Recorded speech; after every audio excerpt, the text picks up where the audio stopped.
Doctor Zaid पीरज़ादो साहब नसरी नज़म जो इंतहाई सुहिणो शाइर आहे। मां कंहिं गुज़ारिश कंदुसि महिरबानी करे स्टेज ते अचनि ऐं अव्हां जे आॾो पंहिंजी शाइरी पेश कनि। अव्हां सभिनी जी भरपूर ताड़ियुनि में मोहतरम ज़ैद पीरज़ादो साहब।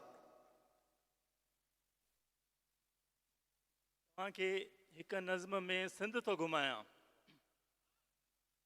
जरकंदड़ सिंध जा नज़ारा, गॾी भिट ते तेज़ हवा जो जिस्म खे मसाज जहिड़ो मज़ो ॾियणु।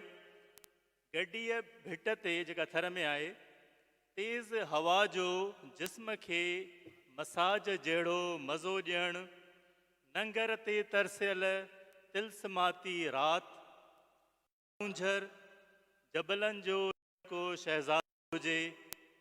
वसकारे बाद थर साई छुर वारो चोलो पाए नचण।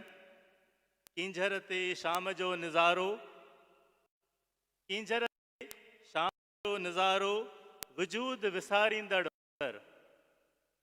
जाम शोरे जूं कपड़ा खड़काईंदड़ छूट हवाऊं।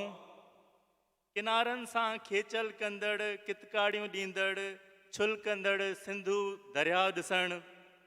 गोरख जो मंज़र, धरतीअ ते आसमान जो मज़ो वठणु। रनीकोट जी डिघी दीवार चढ़णु, ॼण दुनिया फ़तह करणु। मुंहं जो दड़ो वञणु, ॼण माज़ी घुमी अचणु। सुहिणी सिंध जा जरकंदड़ मोहींदड़ नज़ारा, दुनिया त्यागण जहिड़ा मंज़र आहिनि।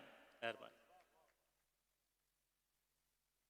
महिरबानी डॉक्टर ज़ैद पीरज़ादो साहब सिंधी नसरी नज़म जो इंतहाई ख़ूबसूरत शाइर पंहिंजो कलाम पेश करे रहियो हुयो। असां उन्हनि जा थोराइता आहियूं।